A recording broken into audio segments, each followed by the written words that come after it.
Started again. Thanks again for joining us for this training session for Reach Madison.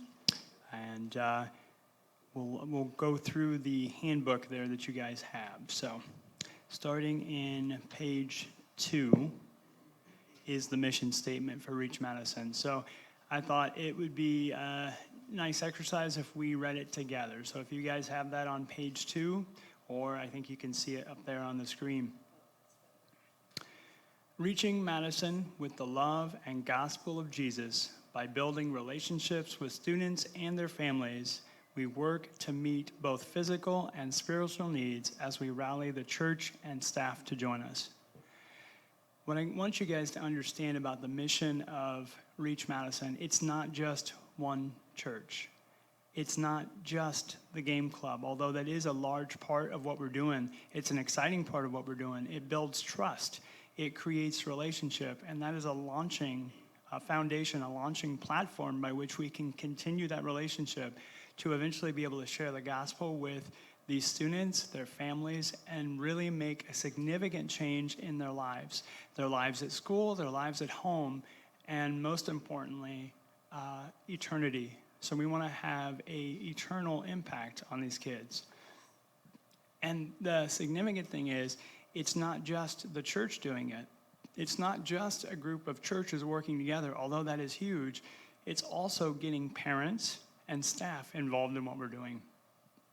And a large part of that is getting them to a place where they're aware of what we're doing, excited about what we're doing. They're praying. They're giving of their own resources. I am hopeful that in a short time, we may have parents who are saying, I'd like to volunteer for this.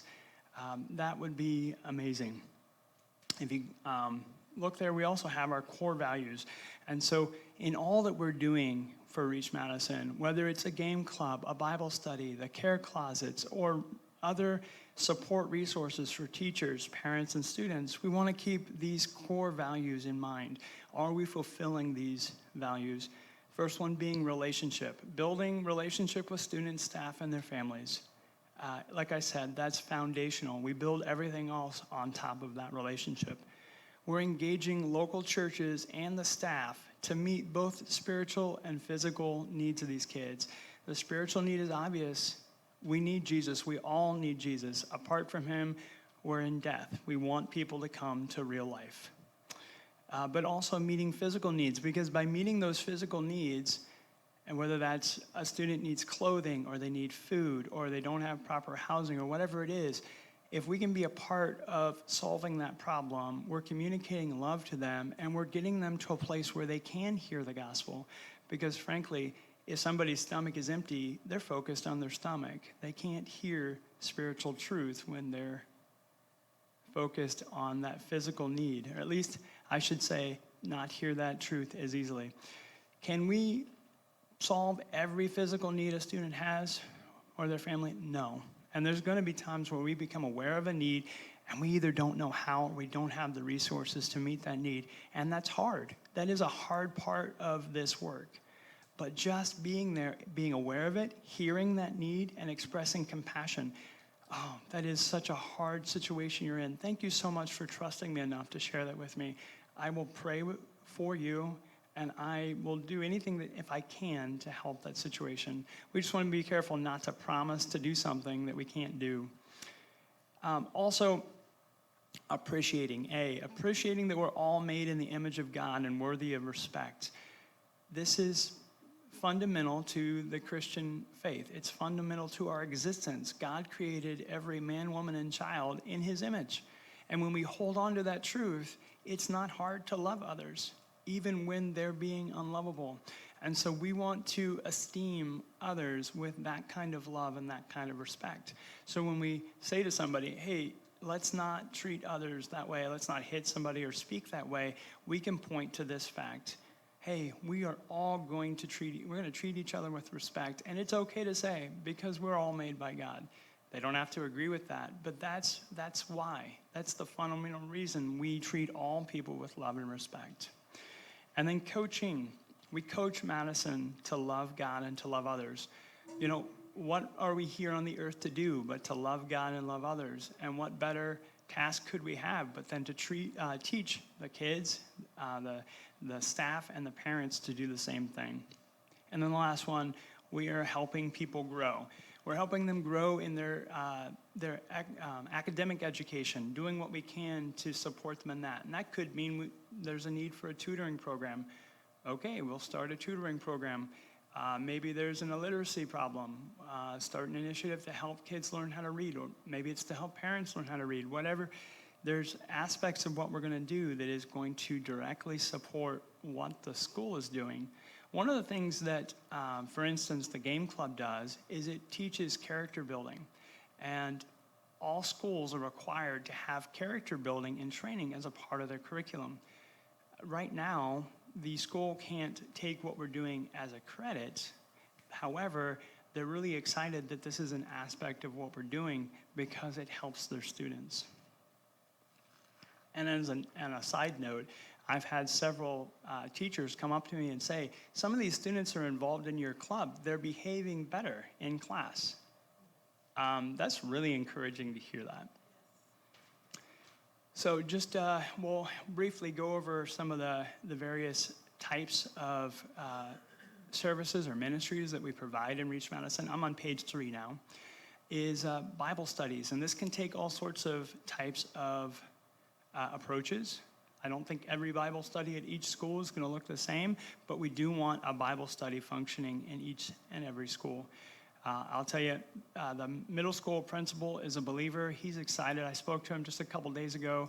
He's excited to get the Game Club going again this year, and I didn't have to mention it. He goes, and we're going to get a Bible study, right? I said, yeah, we're going to get a Bible study going. At the high school, they have what's called the Association of Christian Athletes, and one of their art teacher, the head of the art department, Matt Gotzel, a former teacher of mine and fellow elder at Grace Fellowship, he is one of the faculty that is like on that committee. So he and another, Eddie Walker, are really excited about getting that going again, and I'm excited about supporting them and being a part of it. The thing that makes this program special and unique, it's there at the high school. They typically meet before school, but it is student-led. So students are doing the Bible study, and they are teaching their peers, and they meet for prayer, and they're encouraging one another, and they're actually encouraged to bring a friend with them. Hey, grab somebody and bring them along. Believer, not believer, it doesn't matter. Bring somebody along and let them understand the hope that you have found, not only in Christ, but the hope that we have with fellowship with other believers. Next is the student, parent, and staff support, and I apologize if the slide's a little out of order, but this is staff appreciation, giving them prayer cards, letting them know that we are supporting them in prayer. We're encouraging them, say, hey, great job, guys. I know this is a tough job. You're not alone. You're very appreciated. Last year we brought in enough bagels from Panera to feed the entire middle school. And I'm told that they were just tickled pink about that, or tickled green, I guess. But, yeah, it was funny, I think. But there you go, I got a laugh now. But we also included in that a slip of paper, like a half sheet of paper that says, hey, Reach Madison is a collection of local churches, and we are for you guys. We support what you're doing. We are here for you. Let us know how we can help you. We are praying, and so we also included little prayer cards that they can fill out and get to us. And then also, anybody could send a prayer request to prayer@reachmadison.org. That's a dedicated email address that then gets forwarded on to various prayer circles. So we can pray for those teachers. We can pray for students. And it's awesome. Next is the care closets, or some call these kindness closets.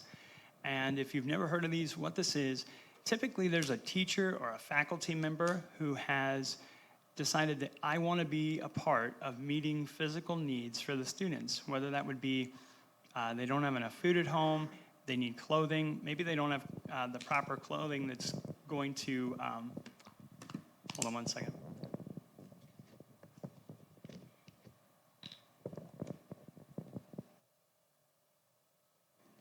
Maybe they don't have the right clothing for dress code. And instead of continually penalizing the student, they say, hey, let's go down to the closet and grab you some clothes so that next time this isn't a problem. Maybe it's toiletries or feminine products or whatever it is. Well, right now it is funded and stocked by school staff. We want to, as a church, have individual churches adopt schools and say, give us a list of what you need and we'll make sure that you're stocked so that you can focus on taking care of those needs and not so much on where in the world am I going to get all this stuff that I need to take care of these kids. And then lastly is the Tabletop Game Club. This is the one that's probably got the most awareness because this is the ministry that we started, and it's gotten the most excitement from parents and staff. Like I said earlier, it's a trust-building opportunity. Some folks don't know if they want to be around Christians or what Christianity is really all about. So when Christians come and sit across the table and play a game with a student, we're showing them who we are. We're expressing our values to them, and most importantly, we're showing them love in a non-threatening way. And something really amazing happens when we are doing that, sitting across that table. My son doesn't like me mentioning it, but he's really good at this. He's good at asking questions, getting the kids to open up. And when you're playing those games, the walls come down, they start sharing their life with you. Sometimes it's good stuff, and sometimes it's really hard to hear. But the point is they're sharing, there's trust, you're building relationship there. All right, let's turn to page 4. This is called, I have a how to teach a game template. Now, if you're not thinking you're going to be involved in a game club, I guess this isn't as pertinent to you, but as this is a significant part of the ministry, we're going to go over this for a moment. So how much time do you guys think you have to convince somebody the game you're showing them is worth learning?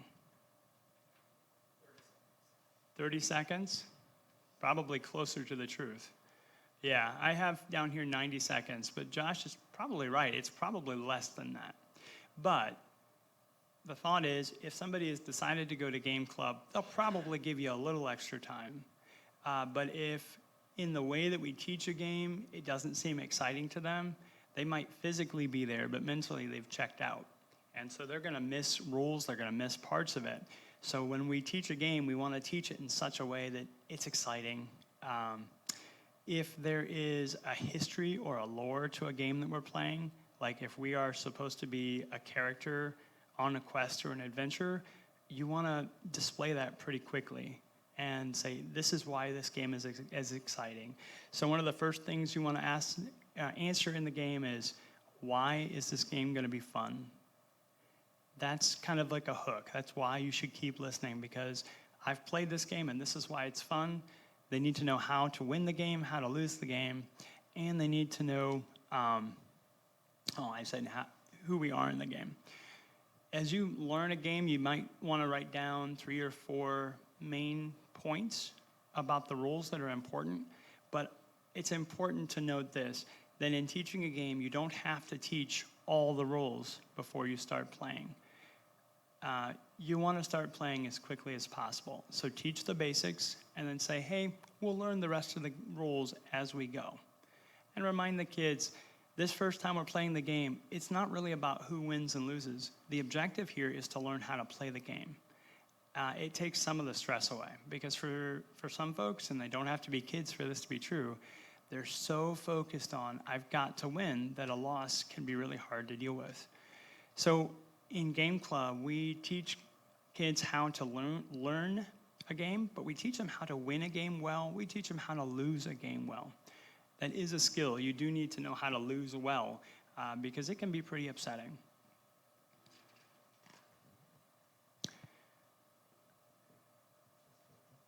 All right, I'm on page 5 now. So there are types of volunteers. We're going to have clubs in the high school, the middle school, and in elementaries. So this is probably the most popular way to volunteer, is with direct student contact. But there are some folks that are like, I want to support this work, but I'm not sure I want to work with kids. You know what? If that's where you are, that is okay. It is okay to say, I'm not really a kid person. We all know there are parents in this world that probably weren't supposed to be because they struggle so much. It's not a bad thing to say, I'd like to do something behind the lines. I'd like to support this from a distance. And we need folks to do that. So that we need help with fundraising, with some of the tech stuff like Facebook, website, Twitter, developing a newsletter. There's also special events where maybe somebody's like, yeah, I could be involved in a one-time thing once in a while, but my schedule won't allow me to do something every week and to be consistent. Because it is important if you're wanting to volunteer at a club to be as consistent as possible. So we've had several students who, when somebody doesn't show up, they say, hey, where's so-and-so? I really wanted them to be there. So when they develop those relationships, they become to count on that interaction. And sure, there are reasons why we can't make it, but we want to be as consistent as we can be. Let's remember to stay informed. My contact info is there. If your email address, phone number, anything like that changes, let me know just to make sure you're not missing some important updates. And of course, reachmadison.org is a great place to get some awesome information there and to direct others to learn more about it.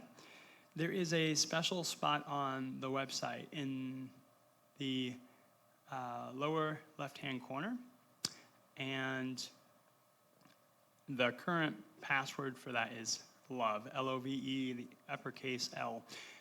The reason I'm sharing the password is because the content that we're doing today is going to be behind that password anyway. And the only reason there's a password is because some of the content is talking about how to share the gospel in a setting where the gospel isn't obvious. So what I mean by that is a parent might say, yes, my kid can go to game club because it's not overtly a Christian activity. So how do we share the gospel in a winsome way by our actions, by the way we interact with students, by the things that we say to them that might not be so obvious as a clear presentation of the gospel? And we want to get to a place where we can give clear presentations of the gospel with a call for change, a call to make a decision, but not every aspect of what we're doing affords us the liberty to be so blunt. Page 6. So the first one there, classroom management tips. There's a separate couple of videos that talks about that I'd encourage you to look up. For those that are present today, we already had the opportunity to see that firsthand. Child protection policy. This is pages 13. I actually think it's 13 through 15. And what I'll ask every volunteer to do is to read through that. Let me know if you have any questions or concerns about its content. But basically, it just lays the groundwork for how we interact with kids, what are appropriate things we should do, what are inappropriate things that we should avoid, and what do we do if we witness or hear an allegation of abuse. So this is something that you'll have to review yearly and sign that you have read and agreed to abide by it. This is crucial. It's essential to what we're doing. The school is allowing us to work in their building and work with these kids because we have policies like this in place. So it is really important to review and understand that document. Additionally, is a request for a background check. So every Reach Madison volunteer has to have a background check done, which we can do for you. I just need the consent form in the back of this folder filled out and turned in. Now, if you've had a background check done within the last 6 months, you can sign a paper stating that Reach Madison is allowed to have a copy of that, and then you can just give me a copy of that background check. But again, that's just an essential piece of protecting the students within the schools. At this time, I will note that if you do need to get a background check done, that is perfectly fine. We can do that. If it is agreeable to you, if you're able to cover that cost, it's $15. If you're not able to cover that cost, you don't have to. All right, here I've got things to keep in mind when we're sharing our faith in school. Kind of hit on this a little bit, but we don't want to look like the street sidewalk evangelist that is yelling or screaming at people, the turn and burn message.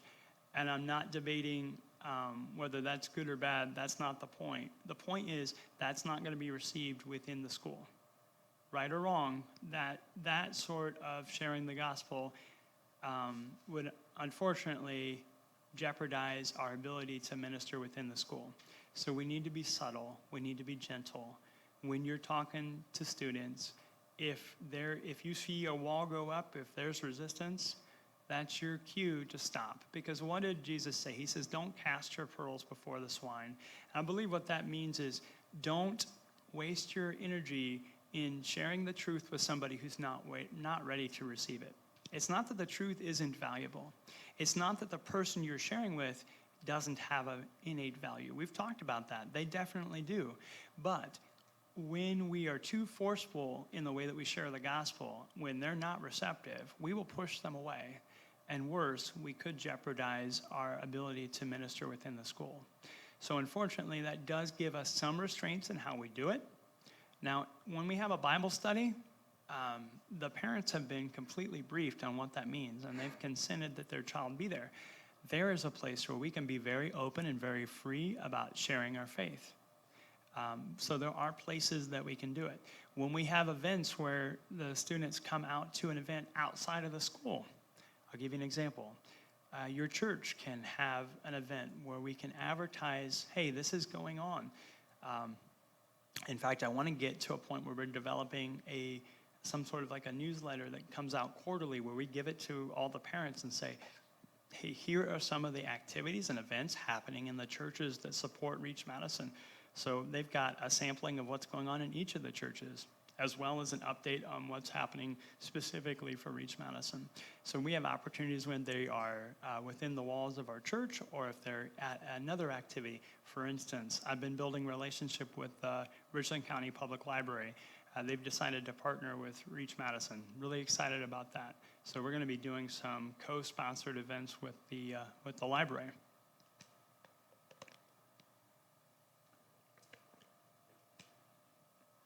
Does anybody have any questions about that or comments about sharing the gospel within the schools and the restraints? Okay.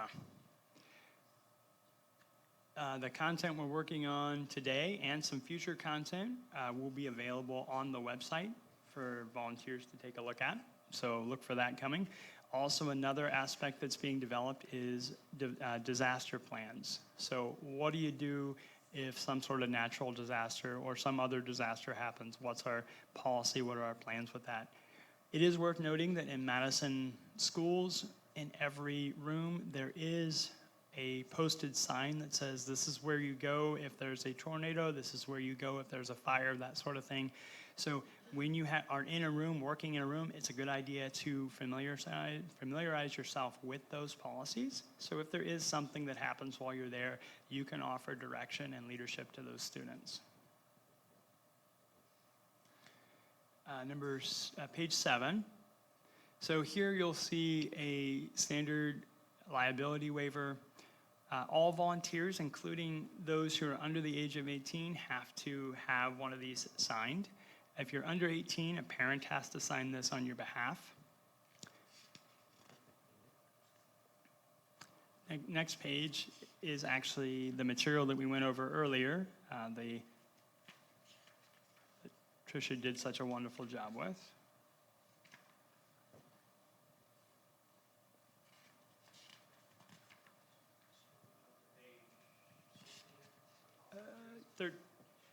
Yeah, I'm getting there. 13 starts the child protection policy, and there we go. Page 16. So here is the basis of our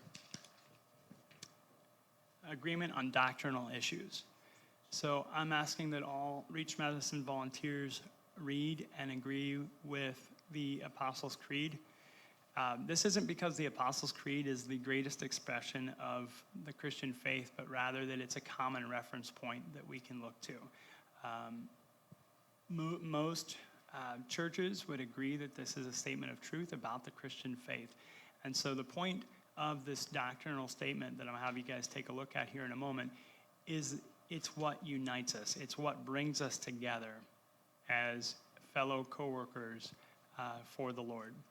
This is how multiple churches can work together, because our area churches are not all the same denomination, and they don't all share the exact same beliefs on doctrinal issues. And brothers and sisters, that's okay. It is okay to disagree. In fact, within any one church, you're going to have disagreements about certain doctrinal issues. And of course, doctrine means teaching. So some of the teachings found in the Bible, there's different interpretations.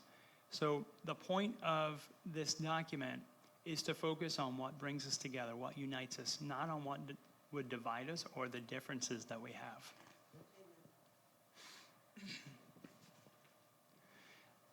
So I'm going to go ahead and read through this and just highlight a couple of things. So this is the Reach Madison Agreement on Doctrinal Issues. Reach Madison is comprised of many churches of various denominations. While each of our supporting churches agrees to the tenets of the faith, we do have doctrinal differences which are, we are determined to focus on what unites us and not on our differences.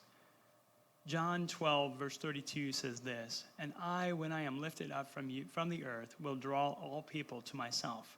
When we focus on Christ and what he did on the cross, when we lift that up and we say, Jesus is the one that saves, not us. It's not the special way that we bring the gospel. It's not the activities or programs that our particular church has or the stuff that we cling to or that we are especially focused on. What do I mean by that? Some churches have a higher emphasis on the worship service. Some have a higher emphasis on the bringing of the word. Some have a higher emphasis on prayer.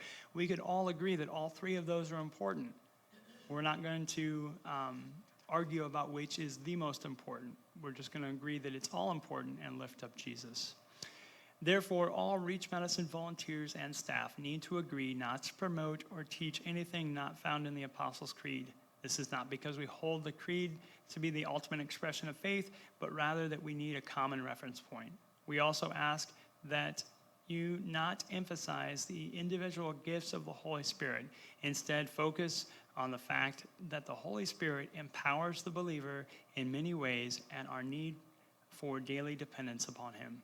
Lastly, we support individuals and churches having differences in their beliefs. However, the Reach Madison leadership team has the final say regarding conflicts of doctrine as it relates to the functioning of this ministry.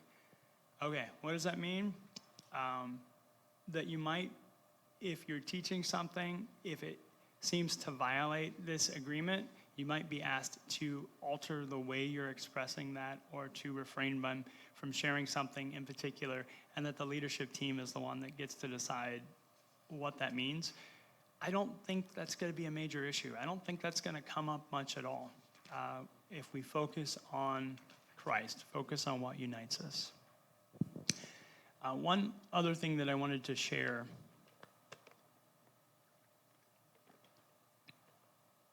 Somebody asked me recently, what was the vision? How did Reach Madison get started? And so I just wanted to share that in this setting. I started when I was a high schooler, just loving the Lord and wanting to share my faith as much as I could, share it with my fellow students, share it with my teachers, talk to my teachers about it. I had teachers that were excited. They said, when you talk to me about your faith, it gives a doorway that I can start talking about it and others can hear about it. And I was just so excited about that. So I started creating environments for some of my believing teachers to have further discussion by purposely planting questions. And so that desire to create an atmosphere within the schools where we could share the gospel and the truth of Jesus, that started really young. And I had a desire to see not just one church, but lots of churches working together towards this goal. Fast forward 20 years later, and more than 20 years, but now the Lord has said, do you remember that dream that I gave you, it's time. And he said, I want you to reach Madison. It's a very simple name that I think says specifically what it's about. We want to reach Madison for Jesus. We want to do it in a way that empowers the school to be involved and empowers local churches to do it together. So that's the emphasis of this ministry. It's not just one church. It has to be multiple churches working together in order for this to have its desired effect, its desired impact. We hope to be in every school by 2027. So that's the goal. We've got less than 5 years to do it. There are 7 schools. The hope is this year we will be in a minimum of 2 schools. I'd like to be in 4 schools. I need to make sure I have enough volunteers. I think you guys can understand, I don't want to commit to being in a school and then have to say I didn't get enough volunteers. So recruiting volunteers and getting them trained and in position as quickly as possible, that will help us to expand how many schools we can start reaching this year. And I want to get a functioning care closet in every school. I'd like to do that this year. If that's all we do is just get our foot in the door by showing that love, by saying we're going to meet those physical needs. So what does that mean? It means I need to find area churches that can adopt each one of those schools to make sure that those physical needs are met. And if it's more than a church can handle, they can bring it to Reach Madison as a whole and say, we need more help meeting this need. So care closets in every school, but number 2 is getting game clubs and Bible studies in each of the schools that we're in this year. And then doing something to acknowledge our support of the parents and the teachers. All right, so this is what I would need from each volunteer. You need to read and agree to the child protection policy. And if you look in the back of your folder, there's a signature page. By filling this out and signing it, you're agreeing to the child protection policy. You're also agreeing to the Reach Madison agreement on doctrinal issues. And then lastly, there's a spot there for the liability waiver. As a minor volunteer, you can sign the first 2, the top of the page. If you're a minor, you need your parent or guardian to sign the waiver on your behalf. In addition to that, every volunteer who is 18 and older must have a background check run, which Reach Madison can do for you. And then you will also find in your folder a couple extra sheets of the How to Teach a Game template. So if that is a ministry that you're involved in, that'll help you learn how to teach games, because that is a part of it. You have to learn the games and learn how to teach them. In addition to what you see here in your folder, each volunteer is also going to need a application that is filled out, and there are a couple different ways to do that. You can find the application on the website, reachmadison.org. You can follow a QR code, which I have up here. You can scan it on your phone, fill it out right on your phone. I can send you an email with a link that you can click on and fill it out on your computer. I would suggest, guys, doing it on a computer is so much easier. It's neater, it's cleaner. However, if the old-fashioned pen and paper is your preference, I do have some applications that I can give you. For those who have already volunteered with Reach Madison in the past, I still am asking that you fill out an application. It helps me to understand the volunteers better. I've been told by folks it's actually a really good exercise because they learn stuff about themselves that maybe they had forgotten. And it reinforces the vision of what we're doing. And so in addition to that, we're going to need a pastoral recommendation. So just contact information that you give that to me in the application.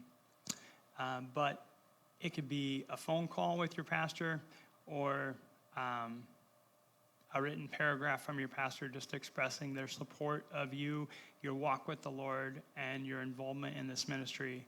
And then lastly, a quick interview by myself or another one of the leadership team. We just have a questionnaire that we ask you and go over it with you. It's pretty painless. It's just a few questions. Wouldn't take very long, and then you're good to go. We'll get you plugged in, and the application also tells me some important information. Lets me know when you're available, your contact information, and where you would like to serve. So with that, I'll ask, does anybody have any questions? Would you mind grabbing the mic?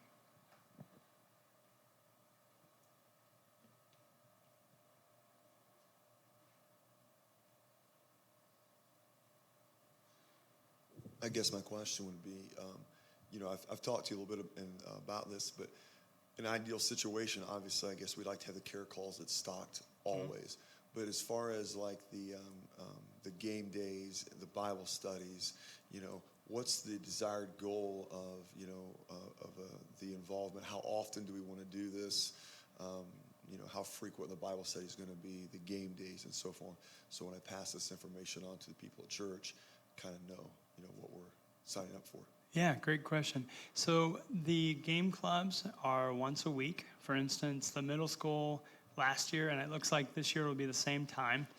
It's based on when the school gets out. So the middle school is from 2:30 to 4:30, I think. And so that's every Thursday we meet for game club. And we run it from about September to, thinking it was over in April or March. But the point is, as it starts to get warmer, we notice that the kids are less interested in being indoors and playing games. And typically when we stop, we have kids that are saying, oh, this is a bummer. I really like the games. We actually want to stop while they still want to play. We don't want to play so long that they're like, oh, finally it's over. So we want to leave them wanting more. So we found that it's effective to not have that run too long. With the Bible studies, I suspect we could probably have those run a little longer because I don't think it's going to be quite as affected by the good weather. However, we have not started those yet, so I don't have a specific on how they're going to run. They're probably going to be weekly, though, although it just depends on the setting in the school. It could be something that's every other week or monthly, but I think ideally it would be something that happens weekly. And again, it's ideal if those volunteers can be consistent. So if you said, I can only do every other week, then just be consistent and do that every other week, and then the kids learn, okay, this person's there every other week. So even if you can't do something on a weekly basis, there's still availability, there's still access to it. Any other questions?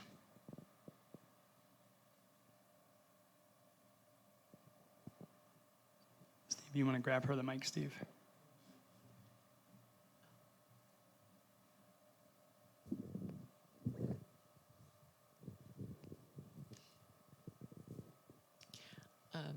Several years ago, there was a program through a church off of Main Street. I don't remember the name of it. It was like a community church, and they had a tutoring program that I was involved in for a short time. And I was just wondering about that, since I'm a retired teacher, homeschool teacher. And I just had a question about that. Yeah, so I would love for us to get a tutoring program started, especially where there is a definite need for it and an interest with the school, because we want that to be well received. So that is definitely a part of this vision, is to have some sort of programming like that. It just hasn't been developed yet. So I'd love to talk to you more about it, because I think it's a definite need.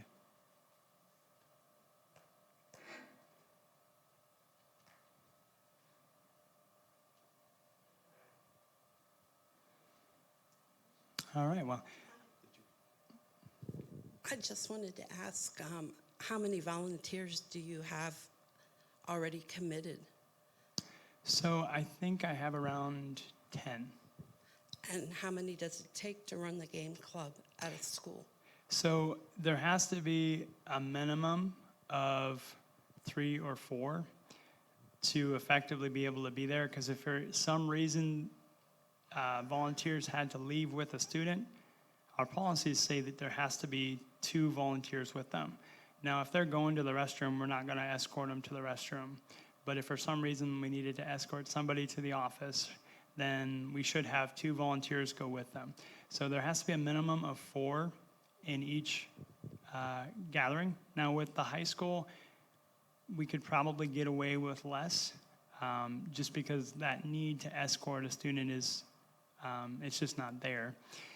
That being said, it's probably a good idea to have a minimum of 6 committed to any particular school. One, because as the group gets bigger, you need more people that can teach games. But 2, if somebody's sick, you still end up having at least 4 people there. So if you want to open up the game club in the grade schools, there's 5 of them, so you need 30 more people? Unless somebody wants to do more than one club, yes. And I'm not putting that expectation on anybody that they have to do more than one. I'm not going to stop you, but everybody's got a life. They've got other commitments. So, yeah, it'd be a lot of volunteers.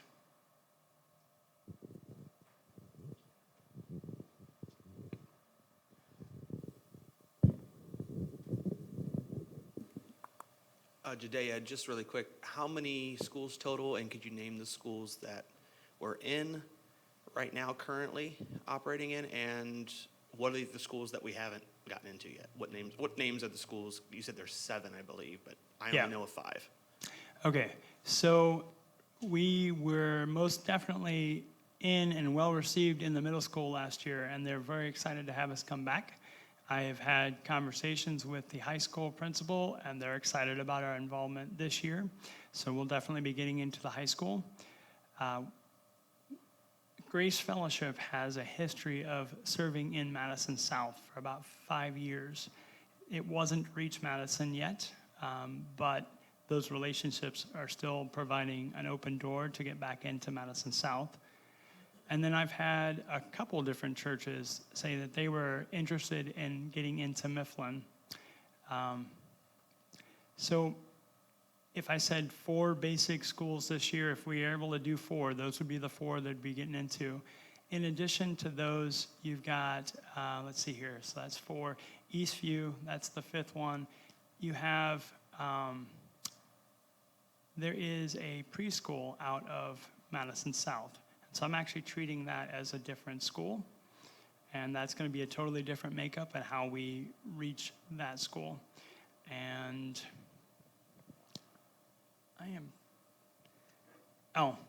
the Madison Adult Education is the last one. And if I'm forgetting another school, no disrespect intended, I feel like I am forgetting one of the schools. And was there a second part to your question, Josh? No, I didn't. Okay. All right. Josh, there were a couple of slides that had some scripture, and that wasn't in my notes here in the book, but I'd like to go ahead and read those before we close.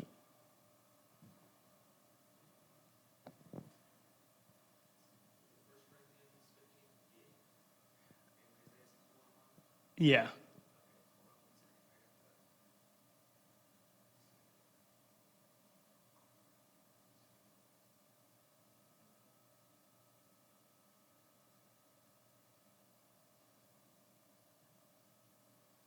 There we go. Thank you.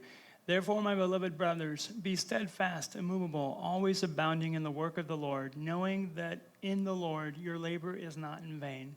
1 Corinthians 15:58. What we're doing for Reach Madison, it has a significant eternal impact. Sometimes the labor is hard, especially getting something going. A good friend of mine said, getting something like this going is like that train getting moving. And when that train first starts moving, it's moving slow, and it looks like, is it even going to make a full revolution? But as it gets moving, we're going to pick up steam, and it's going to be a little easier to move. But your labor is not in vain. Any amount of help and support even in the part of prayer, is crucial. And while I talk about prayer, that's another point I wanted to cover. Sending prayer requests is prayer@reachmadison.org. There's also a Facebook prayer group, Prayer Warriors for Madison Schools. And I can also put you on an email list if you're not on Facebook. But prayer is essential and it's crucial. Developing a prayer team, it's volunteers who have said, I will devote myself to prayer. So they can't commit in other ways, but they are faithfully praying, and that is key. All right. And the other verse there, if you will.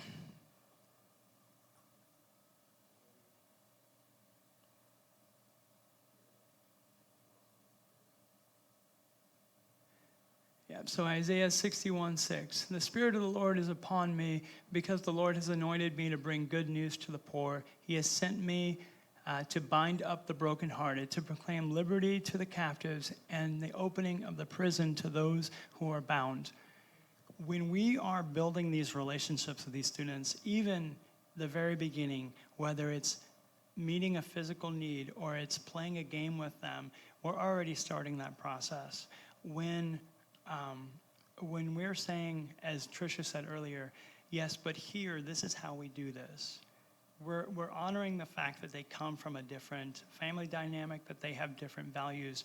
But what we're doing is communicating our values, and we are laying down the groundwork to set folks free from their bondage to sin, free from the lies of the enemy, free from addiction.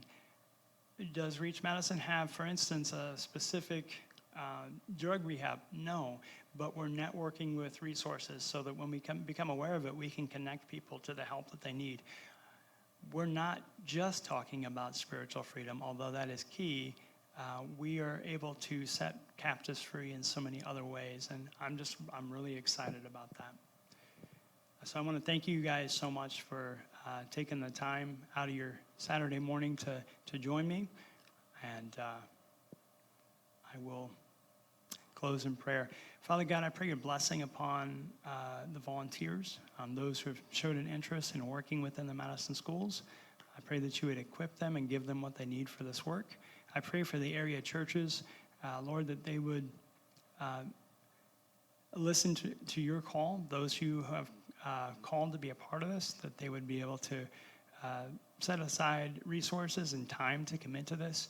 Lord, more importantly than that, even we pray that your name would be lifted up, that you would be glorified within Madison, within the homes of Madison, within the schools of Madison, within the churches of Madison. We want your kingdom to come here on earth. We want your name to be glorified. We want people to turn to you in faith. We can't do that ourselves, and we depend on the work of your Holy Spirit to do it. So, Lord, that's our prayer. That's our heart cry. And just pray that you'd bless and seal